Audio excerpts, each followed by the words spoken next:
ఏలూరు జిల్లా పెదవేగి మండలం వేగిబాడలో దారుణం చోటు చేసుకుంది.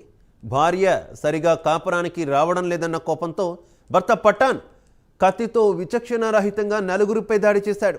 ఈ ఘటనలో పఠాన్ బాజీ అత్త అక్కడికక్కడే మరణించింది.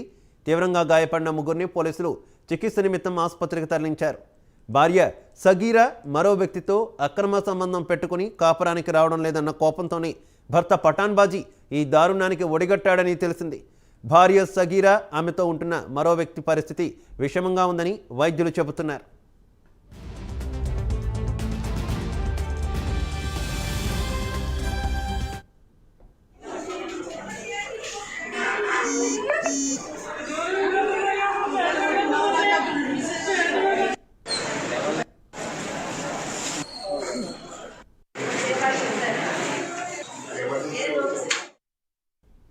రైట్, ఇదే విషయానికి సంబంధించి మరింత సమాచారం మా కరెస్పాండెంట్ రాంబాబు అందిస్తారు. రాంబాబు. Thank you Shiva. ఏలూరు జిల్లా పెదవేగి మండలం వేగువాడ గ్రామంలో ఒక దారుణం చోటు చేసుకున్న పరిస్థితి ఉంది.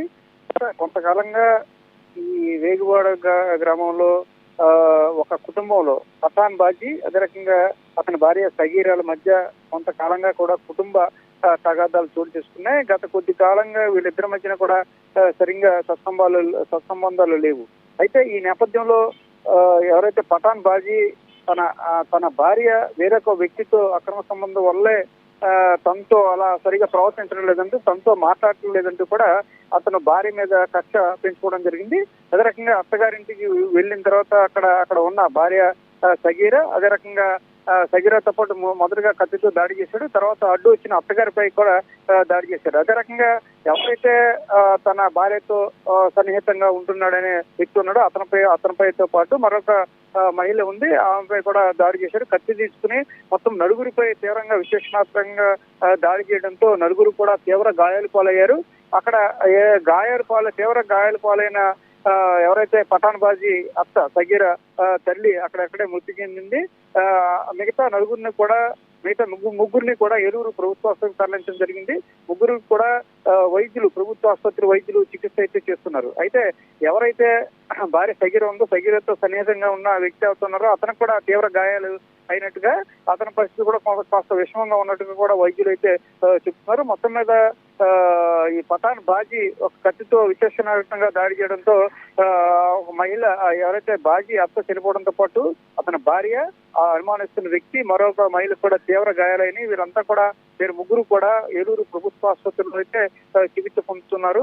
ఒక వ్యక్తి సగీరతో అక్రమ సంబంధం ఉన్నట్టు అనుమానంతో బలంగా దాడి చేసిన అతను కూడా కొద్దిగా పరిస్థితి విషమంగా ఉందని కూడా వైద్యులు నిర్ధారిస్తున్నారు. మరో ఇద్దరు పరిస్థితి ప్రాణాపాయం లేదని కూడా చెప్తున్నారు. మొత్తం మీద భార్య మీద అక్రమ సంబంధం ఉన్న అనుమానంతో పఠాన్ బాజీ చేసిన దాడి అక్కడ స్థానికులను కూడా భయభ్రాంతులకు గురి చేసిన పరిస్థితి అయితే నెలకొంది. మొత్తం ఏలూరు ప్రభుత్వ ఆసుపత్రి అయితే మిగతా ముగ్గురు కూడా చికిత్స పొందుతున్నారు. ఒకరి పరిస్థితి మాత్రం విషమంగా ఉందని వైద్యులు అయితే చెప్పడం జరిగింది.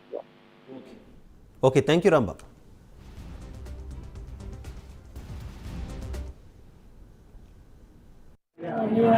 వాళ్ళ ఇంట్లో గొడవలు అవుతున్నాయంటే మా సౌండ్ పెళ్ళని కుట్టారంటే ఇంటికి పెళ్ళం దగ్గర ఇంటికి వచ్చి మంచం ఇప్పొట్టేశాడు.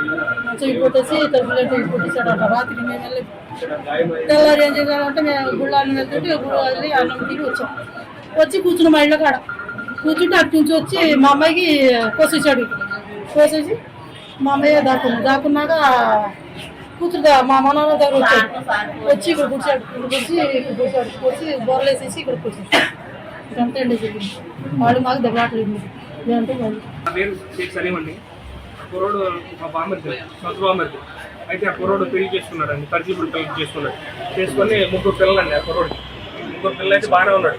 కొన్నాళ్ళ పాటు బాగానే సంవత్సరం చేశాడు, బాగానే ఉన్నాడు. ఈ మయాన బాగా గొడవలు అవుతుందండి. ముగ్గురు పిల్లలు గొడవలు అయితే ఆ పిల్ల పుట్టింటికి వెళ్ళిపోతాం, మళ్ళీ మొత్తం జరుగుతుందండి. జరుగుతుంటే ఈ పిల్లేమో ఇక్కడ ఉన్నప్పుడే మా అక్కళ్ళకి స్నేహం ఉండేది.